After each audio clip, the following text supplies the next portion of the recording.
Welcome to Discovery Tour by Assassin's Creed, Ancient Egypt.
Welcome to Alexandria, planning of the city.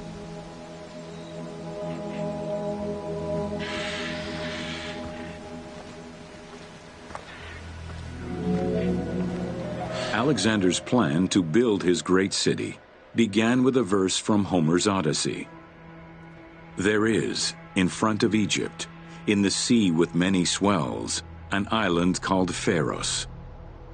Guided by these clues, Alexander the Great founded his future city at the western end of the Nile Delta.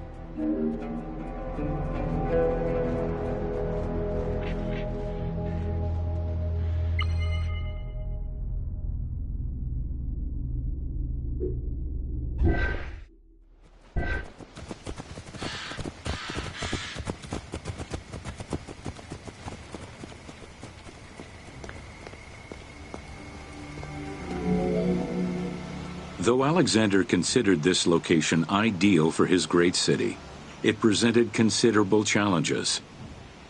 Too difficult to access during storms, the surrounding swamps threatened disease, and the limestone soil prevented the growth of healthy crops.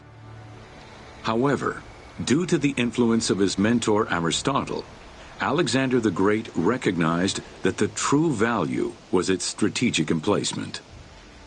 Alexander knew that in controlling Pelusium to the east, Memphis to the south, and his crowning glory Alexandria to the west, he would create a triangular stronghold, allowing him to control the entire delta while giving him access to the Mediterranean.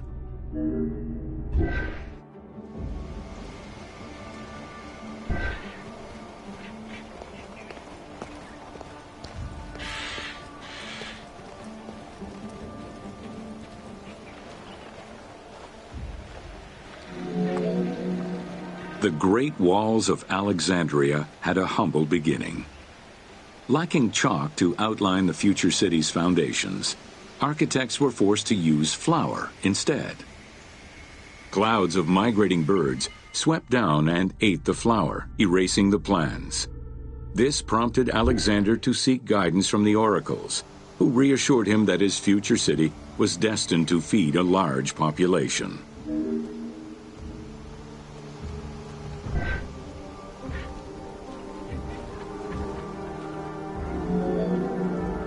Excavations led by Mahmud Bey al-Falaki in the 19th century revealed that the wall enclosure measured approximately 5.2 kilometers in length and 2.2 kilometers in width. It was roughly 9 meters in height.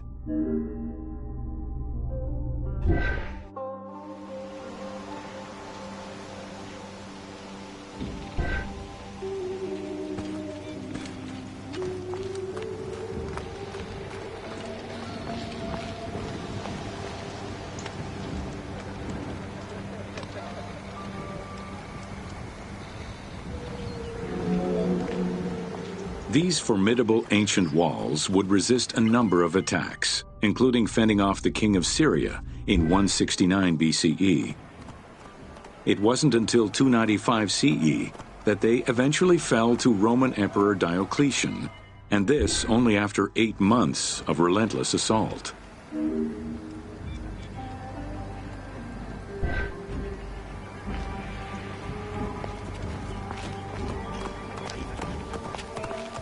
Αδαΐσεσαι, γνώσιν κατέχεις.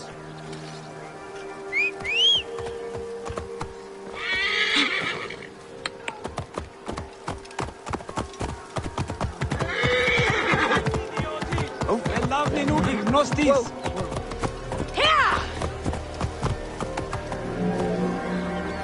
Alexandria's principal architect, Dinocrates, chose a Hippodamian grid plan. The grid maximized functionality, with wide, straight roads and canals running beneath them. Alexander recognized the military value of the city's design. The wide, parallel streets gave him optimal surveillance of the city, while allowing the unobstructed flow of troops.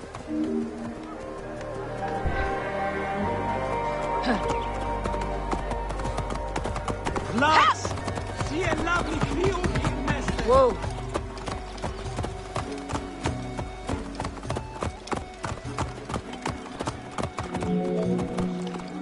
A central corridor ran from the Mediterranean's north port down to Lake Mareotis to the south. This thoroughfare acted as an unobstructed link for commercial trade and travel between the two ports. Many of the streets were bordered with grand buildings and parks, including Canopic Street, with its impressive gate bordering the eastern end.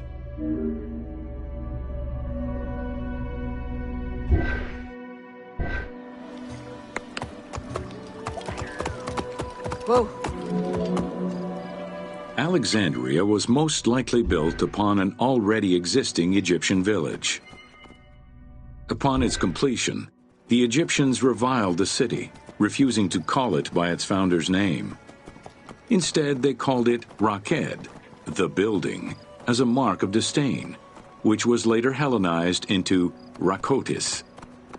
Despite this, the name Alexandria would remain.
Welcome to the Greek Pharaohs.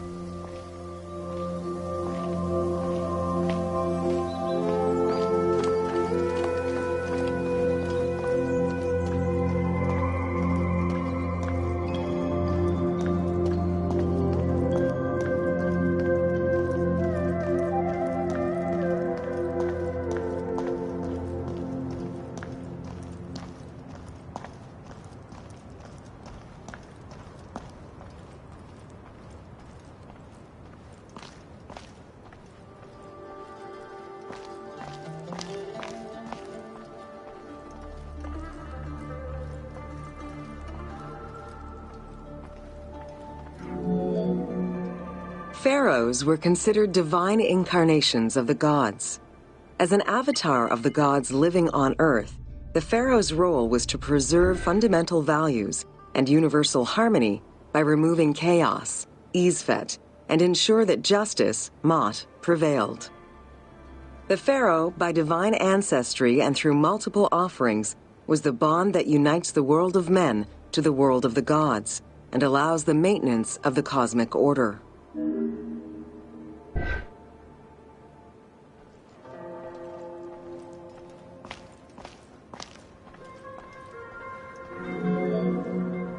The Ptolemaic dynasty reigned over Egypt from 305 BCE to 30 BCE. The dynasty was called the Ptolemies of the Lagids, in recognition of the founder of the dynasty, Ptolemy Lagos, a Greek general and close friend of Alexander the Great. While Macedonian, Ptolemy Lagos understood that to be accepted by the Egyptian people, he would have to adopt their traditions. Upon assuming the title of pharaoh, he changed his name to Ptolemy I Soter, meaning savior.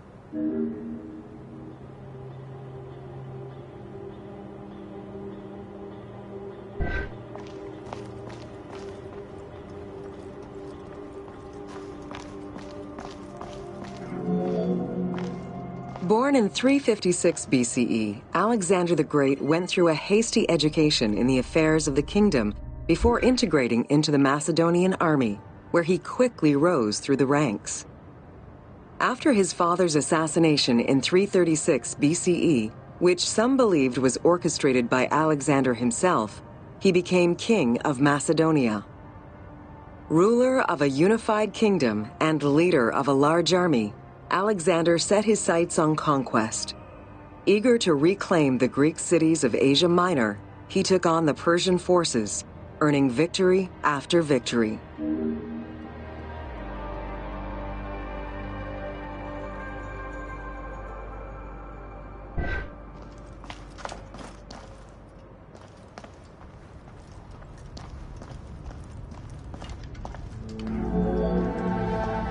Ever victorious, Alexander the Great marched on, laying siege to city after city until he reached Egypt, where the Persians were defeated yet again.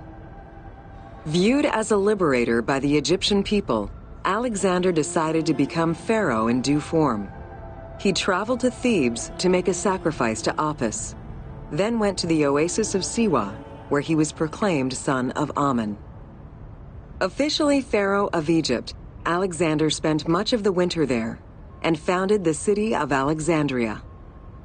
Perhaps not coincidentally, being pharaoh allowed Alexander to spread propaganda to prepare further conquests. He resumed his military campaigns in 331 BCE.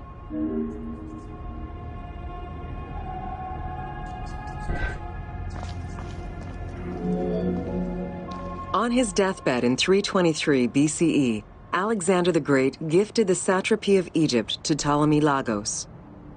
Perfectly aware of the value of Egypt, Ptolemy ensured not only the stability of the country's borders, but also its economic and military development. At the same time, he worked with the Egyptian elite to maintain the internal order of the country. By 305 BCE, Ptolemy, well respected both in Egypt and in the Mediterranean, was at the head of the largest fleet of the Hellenistic world. Ptolemy officially took the title of Pharaoh of Egypt in January 304 BCE, on the anniversary of Alexander the Great's death.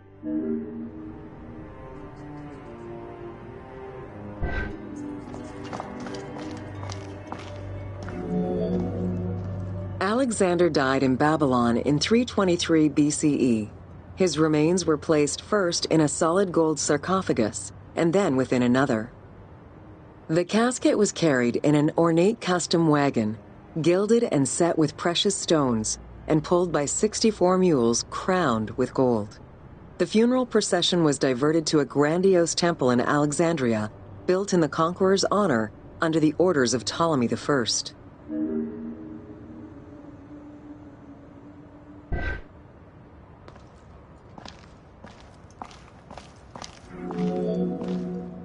Julius Caesar visited Alexander's tomb at the capture of Alexandria, and the Roman Emperor Augustus reportedly placed flowers there. However, though many powerful leaders claim to have visited it, the tomb's location has gone missing from history. Some accounts do state that the golden coffin was replaced by a glass sarcophagus, probably by Ptolemy X. It is also implied that Cleopatra may have plundered the tomb in a time of financial crisis.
Welcome to Cleopatra, Queen of Egypt.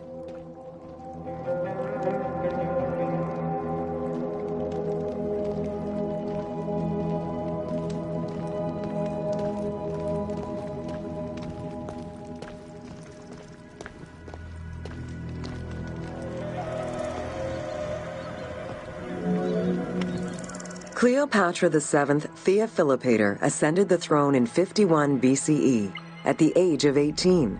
Though her early attempts to maintain power were often challenged, she eventually prevailed and became the sole ruler of Egypt. According to Plutarch, she was the only Ptolemaic pharaoh to speak the Egyptian language. Her intelligence, coupled with a good education and a great political mind, allowed her to make the alliances necessary to maintain the independence of Egypt while Rome was becoming a Mediterranean empire.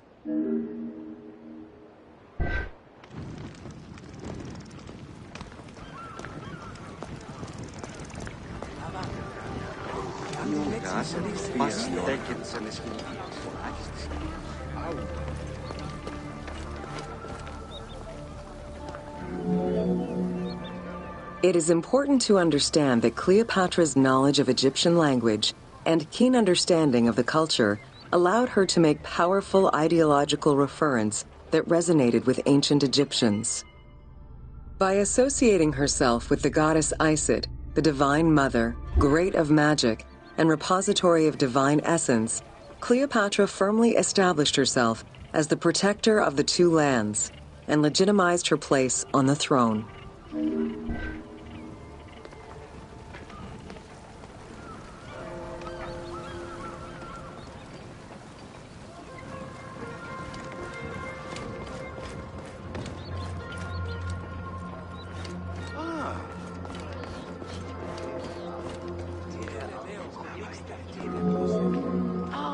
Upon his death in 51 BCE, Ptolemy XII Aulus bequeathed his kingdom to his daughter and eldest son, Cleopatra VII and Ptolemy XIII. As was custom, the siblings were married. The new pharaoh was 10 years old, his sister wife 17. The early years of their reign were not easy. Between 50 and 48 BCE, droughts and floods aggravated Egypt's problems. General Achilles and the royal advisor Pothinos kept intervening in the young ruler's political decisions, and eventually colluded to turn Ptolemy XIII against Cleopatra. By 48 BCE, Cleopatra was in exile.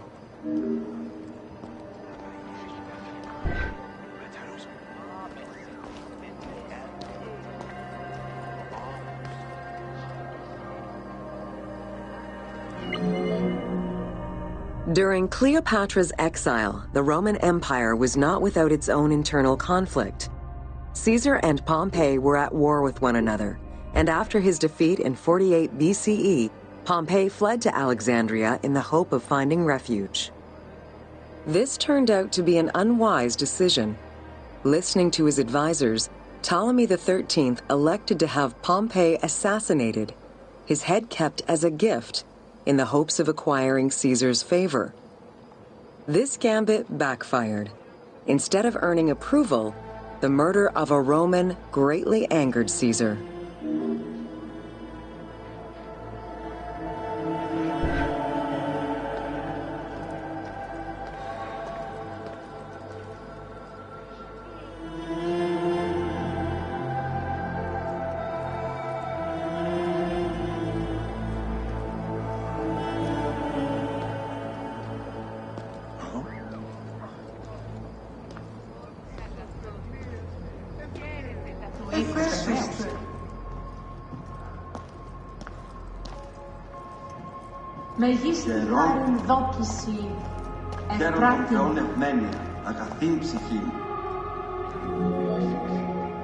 Cleopatra, aware of Caesar's anger against Ptolemy for the murder of Pompey, decided to She returned to Egypt in secret, hoping to establish an alliance with one of the most powerful men of the time.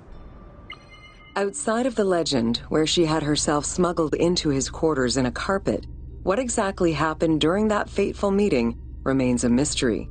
However, Caesar seemed to see a better ruler for Egypt in Cleopatra than in her young and too easily influenced brother. Invoking Ptolemy XII's will, Caesar attempted to mediate peace between the siblings.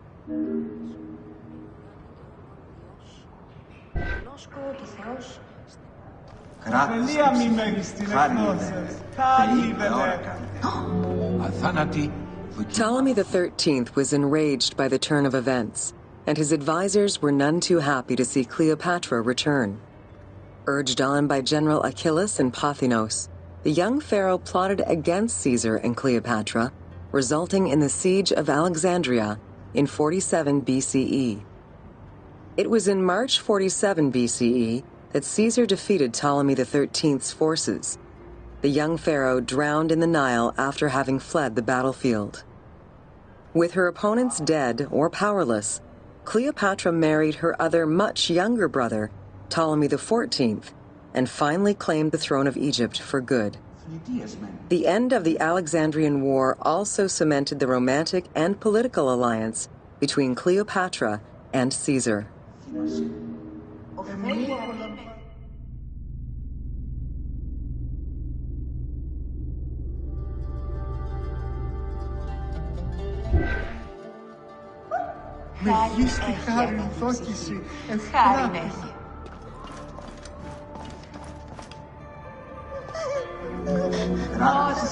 In June of 47 BCE, Cleopatra gave birth to a son, whom she called Caesarion. Caesar did not accept the boy as his heir, choosing instead his nephew Octavian. Nonetheless, on his return to Rome, Caesar invited the queen and her brother husband to stay in the city. Her presence still drew much disapproval from the Senate. Always a strategist, Caesar left 4 legions in Egypt and a man he trusted to direct Egyptian affairs, giving him control of the wheat supplies essential to Rome. Cleopatra and her entourage remained in Rome until March 44 BCE, when Caesar was murdered.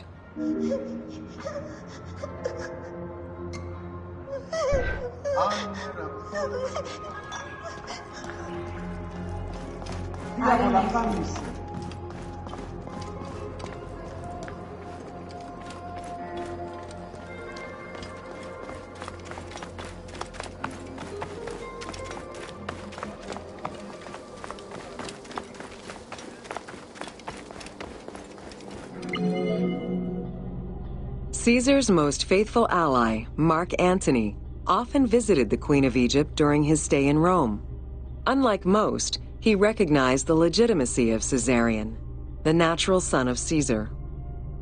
Antony knew he would need the riches of Egypt in order to fight Octavian and claim the Roman Empire. Cleopatra, in return, saw a powerful ally. In the winter of 41 BCE, she arranged a sumptuous tour of Egypt by boat to show Antony the wealth of her country and the power she held as its ruler. A romantic and political relationship followed. The Roman Senate was once again most displeased. To calm spirits in Rome, Antony married Octavia, sister of Octavian.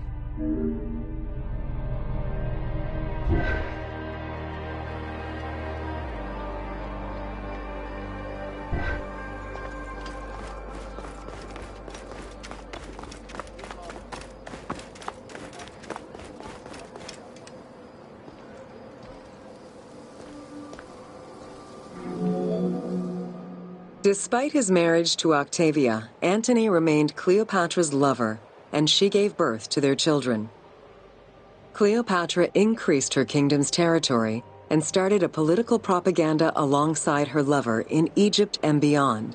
She hoped to create a Ptolemaic federal empire with Alexandria at its center. Antony eventually repudiated his Roman wife for the Egyptian queen, much to the dismay of the Roman elite. However, while Mark Antony focused on Egypt, Octavian carefully gained military and political ascendancy over him in Rome.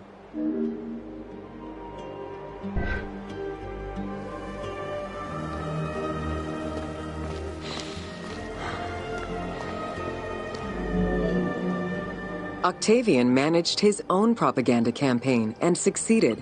The Roman people hated Mark Antony and Cleopatra. To avoid the censure still inherent in attacking a fellow Roman, Octavian simply declared war against Egypt. Rome's power still reigned supreme. The powerful Egyptian fleet, led by Cleopatra as well as Mark Antony's forces, were defeated in 31 BCE in Actium. Octavian arrived in Egypt in 30 BCE to formalize his victory.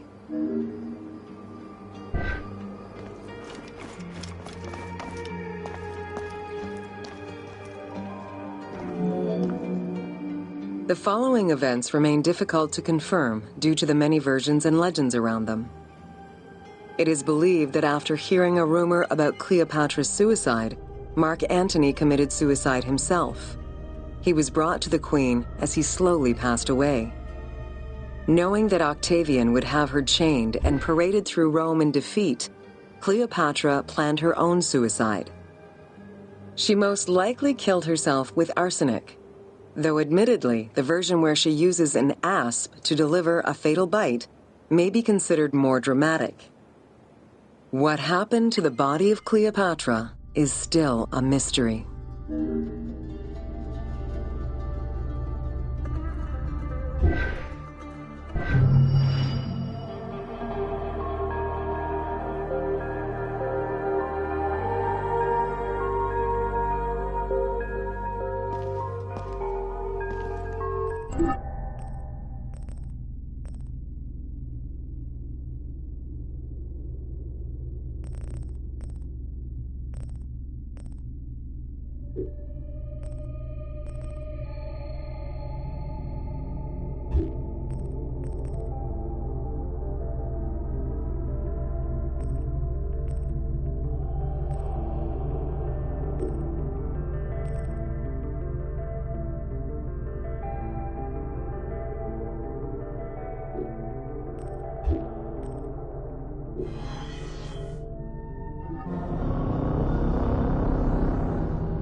Welcome to The Origin of the Pyramid.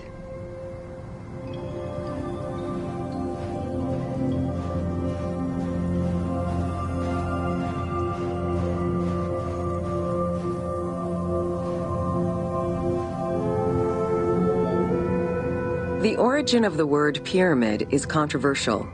Most believe that it originates with the Greek word pyramis, which referred to a bread of conical shape. Life and death in ancient Egypt were modeled on the cycle of the sun. The perfect shape of the smooth-faced pyramid with the metaphor of the pharaoh transformed into one of the sun's rays in death. Pyramids represented the Benben, the primordial mound of the Heliopolitan creation myth.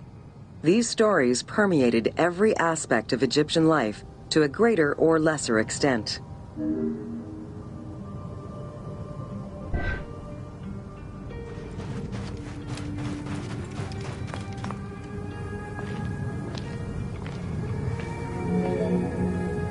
During the pre-dynastic period, the development of funerary practices was different depending on whether one was located in Lower Egypt or Upper Egypt.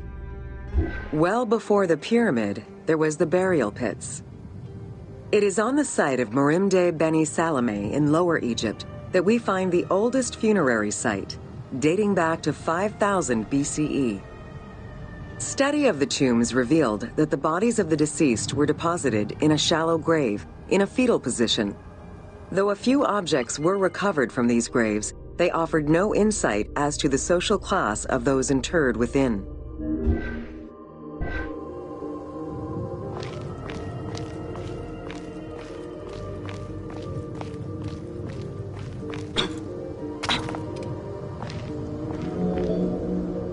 In Upper Egypt, pre-dynastic practices are easier to study, but reveal more complex funerary rites. They are divided into two cultural phases, Badarian and Nagada. The Badarian phase ranged from 4400 BCE to 3800 BCE. Small necropolises were discovered on the outskirts of villages, revealing the emergence of a funerary cult. The bodies of the deceased were lowered into an oval grave and covered with goat or gazelle skins. Items needed in everyday life were added alongside the body.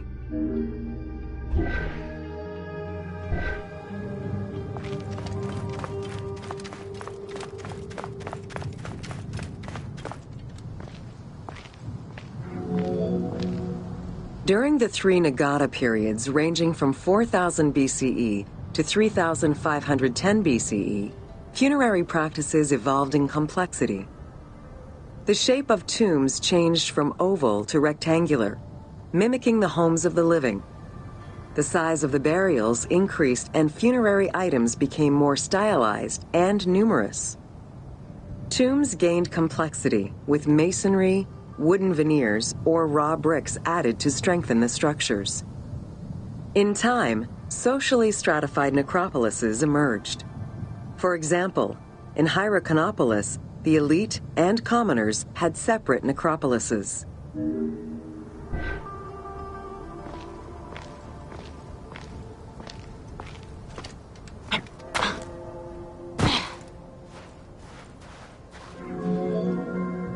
The term mastaba, meaning massive bench in dialectal Arabic, refers to a form of funerary architecture that was present in Egypt from the Archaic period to the Middle Kingdom. An evolution of the burial pit, mastabas were generally composed of two parts. A structure was built above the ground in the form of a massive rectangle with stepped walls, and a subterranean burial chamber was located underneath. Smaller mastabas often surrounded the much larger tomb of the king. These generally held the remains of the king's relatives and courtiers.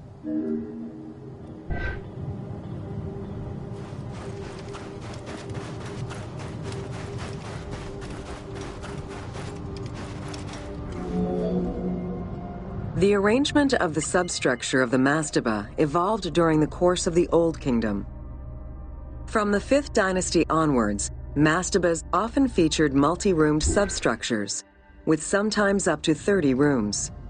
Also, the quantity and quality of decorated surfaces increased noticeably, as well as the number of statues found within.